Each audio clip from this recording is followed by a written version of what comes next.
Hello everyone, a very warm day to you. I hope your day has been going great. I am Becky Usoro. It's that time of the show, Citizens Dialogue on First Next News Potakets, where we discuss trending and interesting political topics. Joining me on set to have this conversation today is King Sojalo and Zach Jimmy. So sit back, relax and enjoy all we have for you on this beautiful episode.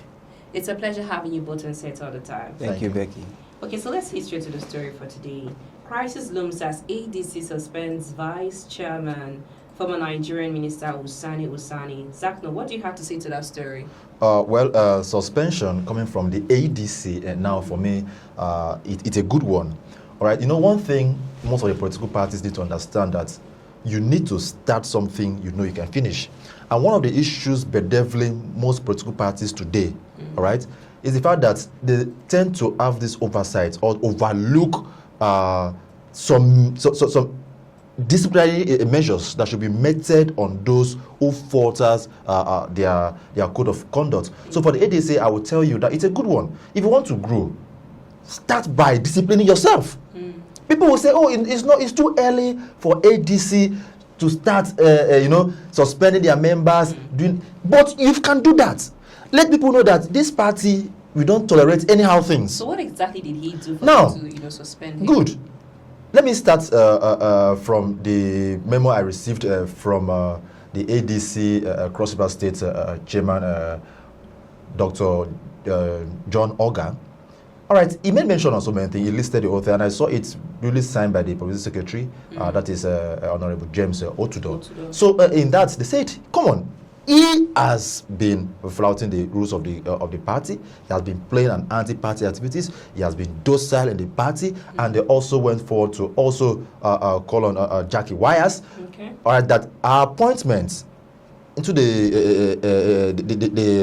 strategic platform in the party is not giving enough result because he is not social media savvy, and they should review our appointments and then bring in somebody who knows the job very well. So the case is very simple.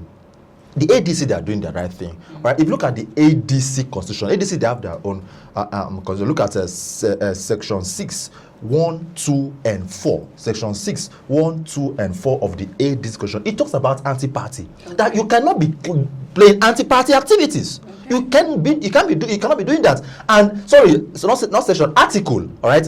We also have article 22, Becky, article 22, section 1, 2, 8, 6, 9, and 10 of ADC constitution also talked about the undermining electoral prospects. Meaning, if the party is looking forward to win an election and you are in a way trying to undermine the electoral process or the prospects of the party, you will be guilty of that. And also Article 32. Okay.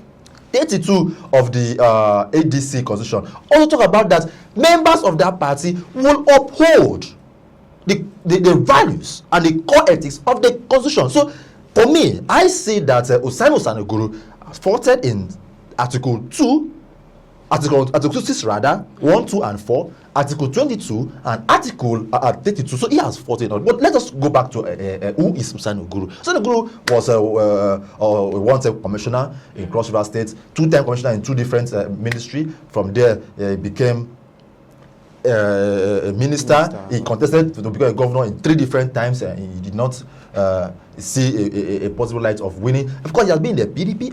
From the PDP, of course, he left to the ACN. So he left PDP to ND, National Democrats, or ND. He left to APC. From APC, he left to ACN. From ACN, he left to PRP. From PRP to ADC. So look at somebody, look at the conundrum of the political parties. He has found himself.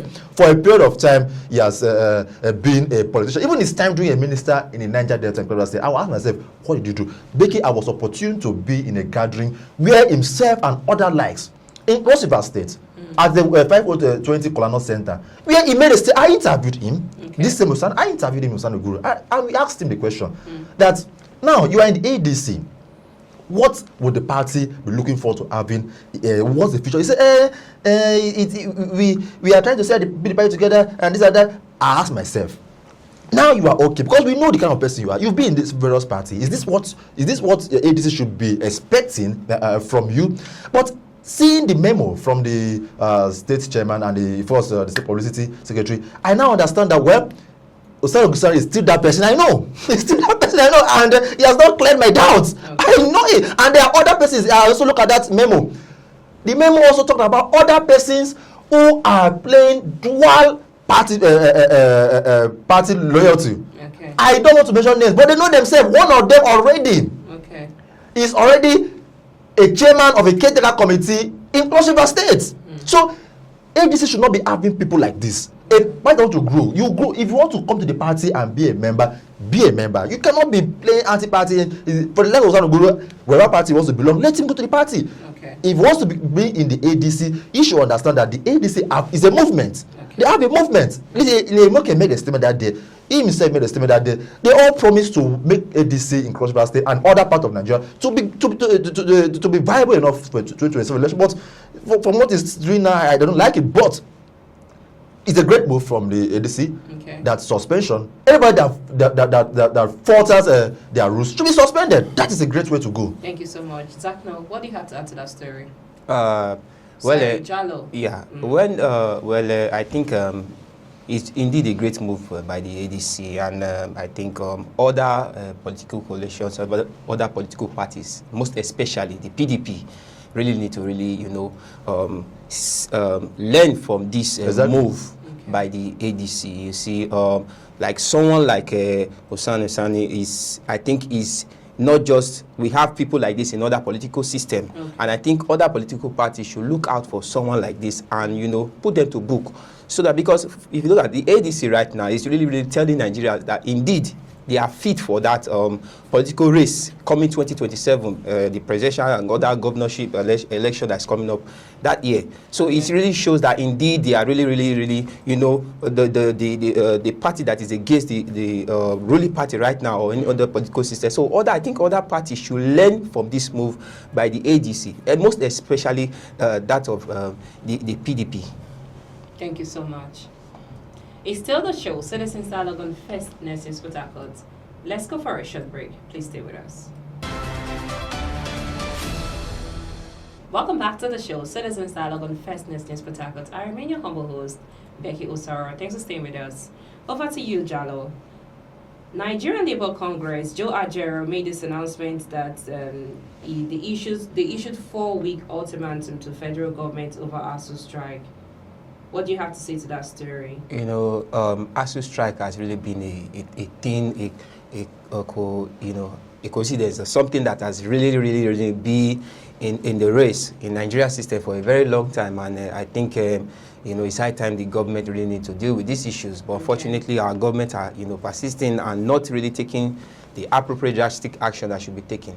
So I really give kudos to the Nigeria Labour Congress coming out, to give the federal government warning, so that they will be up and doing. Because I don't think the issue would have been sorted out if not for the backing, or I don't think the federal government will really do the needful if not the backing of the Nigeria Labour Congress. So it's something that, you understand, the government really need to sit up and really tackle the issues facing this ASU strike, because for a very long time, and these strikes of a thing, indeed, if you look at it, is really affecting the system of the country, most especially students. Yes, most especially students. How can we have students who are expected to go into an institution and spend probably approximately time of 4 years or 5 years, and they are spending 6-7 years? Come on. You understand, Becky? If we continue having this in our system, we are giving ourselves irrelevant and bad name. You understand, and it really tells on the lives of youths. So I really give kudos to the NLC and whatever demands. Whatever demands, they should really stick to it and let the federal government. It is an urge that the federal government really do what that they are demanding. Thank you so much. Zachman, your last thoughts on that story. Okay, very simple. According to labor law, it is important that the laborer gets his or her due. Fundamental. Now, the system in Nigeria seems to deviate from that. It's more seemingly like you work and then you beg for your income. your due. And if we continue to, imbibe this culture in our system, trust me, in the next couple of years, we are going to get to a stage that people will no longer get that urge to put in their best, of course, in the labor force, be it in the government or in the public or in the private sector. Now, for the academic staff in our universities, since 2009, they've had an agreement on different forums on this particular platform. I have been saying it that, well, government is continuity. In as much that the government of today were not the ones in 2009, it is very okay to honor an agreement. According to Wiki will say, agreement na agreement. If you don't want to do agreement, that's the problem we're having. But you see, during the time of Ndidi, what's that? The former minister of employment, it came out. We saw all the rigmarole, the shenanigans, and all of that. Now we are now seeing that in this present administration, and it's as if there is no possible way forward for ASU. And like I mentioned earlier, that let it not seem as if the ASU are always coming out when they are tight or when they are broke, or when they've gone financially bankrupt. Okay. They will now start crying loud, and when they get some penny, they now go back to their share and begin to suffer. And also, I've made mention on this platform, time without number, that what happens to those extra fees they charge students? Why are we not hearing? Why are we not getting accountability? Because the government will tell you they've been sending their fund, they've been doing some debt fund, they've been trying to say how they can revitalize our institution. But why are we not having the school also, all right, giving us their own report? It is one thing to blame federal government. ASU, don't they also have a question to answer? So that's also a part of the story that we need clarity on. And lastly, let us not forget that, well, congratulations, we now have Amapiton as the new INEC chairman. Let us now have lecturers, professors of universities, all right, who are elected, who are returning officers for elections, do credible elections, because at the end of the day, they are the ones who will uphold the mind of people, who will see to the smooth running and process of electionary process. So if at the end of the day they join in maneuvering election processes and we end up, all right, producing wrong leaders, it's going to have a reciprocal, of course, effect on the masses. And you cannot expect the same people whom you rig election for to start telling them, please pay us. They know that. They know you already. Thank you so much. It's a pleasure having you both in set all the time. Thank you very much. Thanks, everyone. That's our show for today. Citizens Dialogue on First News Port Harcourt. I am Becky Usaro. Many thanks for watching. Bye for now.